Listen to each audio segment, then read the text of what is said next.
بسم اللہ الرحمن الرحیم۔ السلام علیکم ورحمۃ اللہ وبرکاتہ۔ چراغ علم یوٹیوب چینل کے ذریعے ہم آپ کی خدمت میں حاضر ہیں۔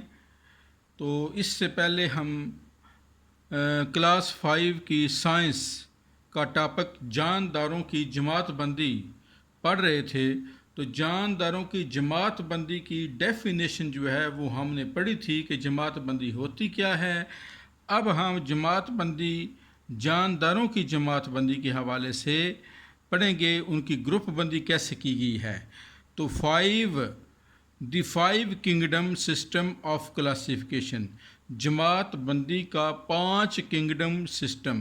کنگڈم ہوتا ہے بادشاہت، تو جانداروں کی 5 بادشاہوں میں تقسیم کیا گیا ہے۔ تو اس کے حوالے سے ہم پڑھتے ہیں جی، شروع کرتے ہیں۔ موجودہ دور میں سائنسدان جانداروں کی 5 بڑے گروہوں میں جماعت بندی کرتے ہیں، جن کو کنگڈمز کہا جاتا ہے۔ ان 5 کنگڈمز کے نام منیرا، انگلش میں بھی اس کو منیرا بولتے ہیں، تو اس کا نام منیرا ہی ہم پڑھیں گے۔ منیرا، پروٹسٹا، فنجائی اینیمیلیا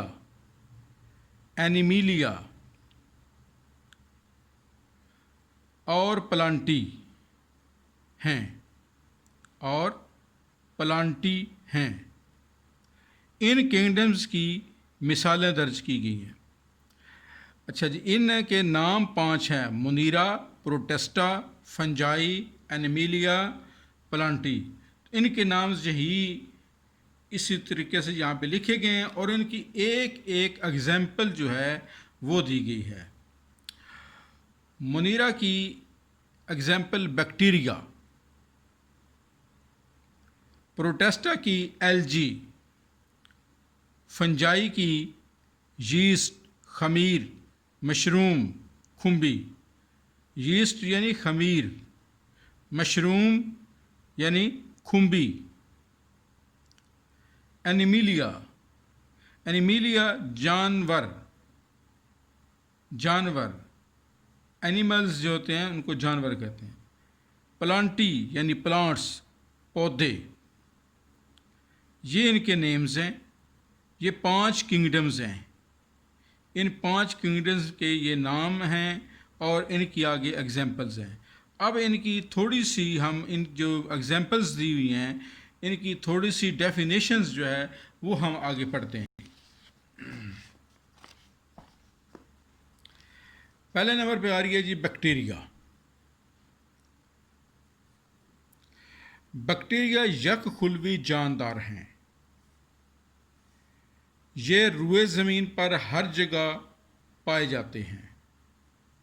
کچھ بیکٹیریا اپنی خوراک خود تیار کر سکتے ہیں۔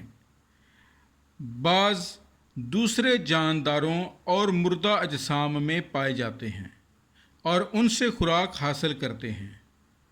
زیادہ تر بیکٹیریا جانوروں اور پودوں میں بیماریاں پیدا کرتے ہیں۔ بیکٹیریا یک خلوی جاندار ہے، یعنی ایک خلیے پر مشتمل جاندار ہے۔ یہ بہت زیادہ تعداد میں، اربوں خربوں کی تعداد میں زمین پر موجود ہوتے ہیں، تو جو کہ جانداروں اور مردہ اجسام میں پائے جاتے ہیں۔ ان کی تفصیل انشاءاللہ اگلے چیپٹر میں آئے گی۔ یہاں پہ تھوڑا بہت تعارف دیا جا رہا ہے۔ الجی یک خلوی بھی ہیں اور کثیر خلوی بھی ہیں۔ یہ جوہڑوں، جھیلوں اور سمندروں وغیرہ میں پائے جاتے ہیں۔ ان میں کلوروفل ہوتا ہے۔ کلوروفل جو ہے وہ سبز رنگ کا ایک مادہ ہوتا ہے، اس کو ہم کلوروفل کہتے ہیں، جس کی بدولت یہ بذریعہ ضیائی تعریف فوٹوسینتھیسس، یہ عمل جو ہے فوٹوسینتھیسس ہے، جس کو اردو میں ہم ضیائی تعریف کہتے ہیں، انگلش میں فوٹوسینتھیسس، اپنی خوراک خود تیار کرتے ہیں، یعنی بذریعہ ضیائی تعریف پودے اپنی خوراک خود تیار کرتے ہیں۔ الجی کی عام مثالیں: کلیمائڈوموناس، انگلش میں بھی لکھا ہوا ہے کلیمائڈوموناس، والواکس، انگلش میں بھی والواکس، اور سپائروجائرا ہیں۔ یہ ان کی نیچے فگرز دی ہوئی ہیں، جو شکل ہے وہ ان کی دی ہوئی ہے، ڈایاگرامز دی ہیں۔ یہ کلیمائڈوموناس ہے، یہ والواکس ہیں، اور یہ سپائروجائرا ہیں۔ اس کے اوپر یہ جو ہے یہ بیکٹیریا ہے۔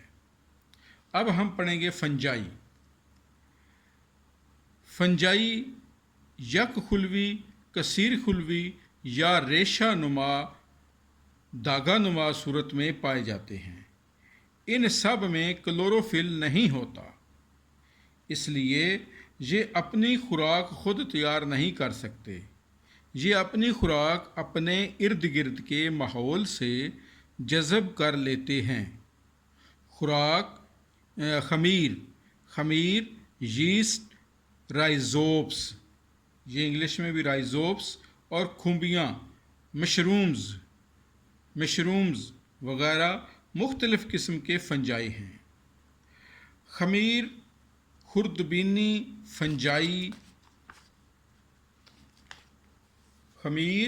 خردبینی فنجائی ہیں۔ رائزوپس، جسے بلیک بریڈ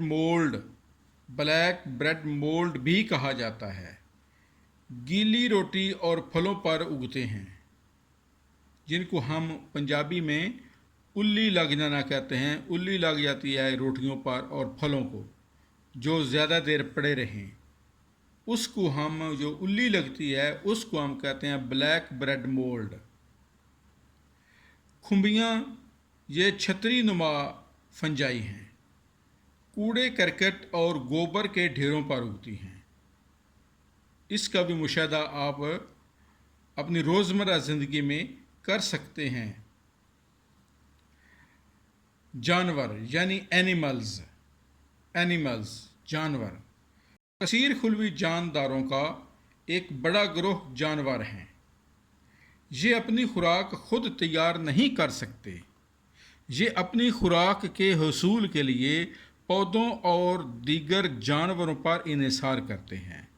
یعنی یہ اپنی خوراک خود تیار نہیں کر سکتے، بلکہ یہ اپنی خوراک پودوں سے حاصل کرتے ہیں یا جانوروں سے حاصل کرتے ہیں۔ یہ جانور یعنی ہم انسان بھی اور حیوان، جتنے بھی جانور ہیں، سب پودوں کے محتاج ہیں۔ یا جانوروں کا گوشت وغیرہ ہم کھاتے ہیں، انڈے کھاتے ہیں، سبزیاں کھاتے ہیں پودوں کی صورت میں، یہ ساری چیزیں ہم کھاتے ہیں، اور ہم اپنی خوراک تیار نہیں کر سکتے، بلکہ پودوں اور دیگر جانوروں سے ہی حاصل کرتے ہیں۔ پودے یعنی پلانٹس پودے کثیر خلوی جاندار ہیں۔ ان میں کلوروفل کی موجودگی کی وجہ سے ضیائی تالیف فوٹوسنتھسس کا عمل ہوتا ہے، جس کے ذریعے یہ اپنی خوراک خود تیار کرتے ہیں۔ پودے کثیر خلوی جاندار ہیں۔ ان میں کلوروفل کی موجودگی کی وجہ سے ضیائی تالیف یعنی فوٹوسنتھسس کا عمل ہوتا ہے، جس کے ذریعے سے یہ اپنی خوراک خود تیار کرتے ہیں اور زمین سے نمکیات وغیرہ بھی حاصل کرتے ہیں۔ اس طرح یہ اپنی خوراک تیار کرتے ہیں۔ تو ان کی تفصیل جو ہے انشاءاللہ سب جتنا بھی یہ پڑھا ہے، اس سارے کی تفصیل اگلے چیپٹر میں انشاءاللہ آئے گی۔ آج تک کے لیے یہ اتنا ہی سبق کافی ہے۔ یہ اچھی طرح پڑھنا ہے، اس کی ریڈنگ کرنی ہے، اور پھر اس کو نیٹ پر لکھنا ہے۔ یہ جو پانچوں کنگڈمز ہیں، ان کے نیمز لکھنے ہیں، ان کے ایگزامپلز لکھنی ہیں، پھر ان کی جو ڈیفینیشنز دی ہوئی ہیں یہ لکھنی ہیں۔ اللہ تعالی ہم سب کا حامی و ناصر و آمین۔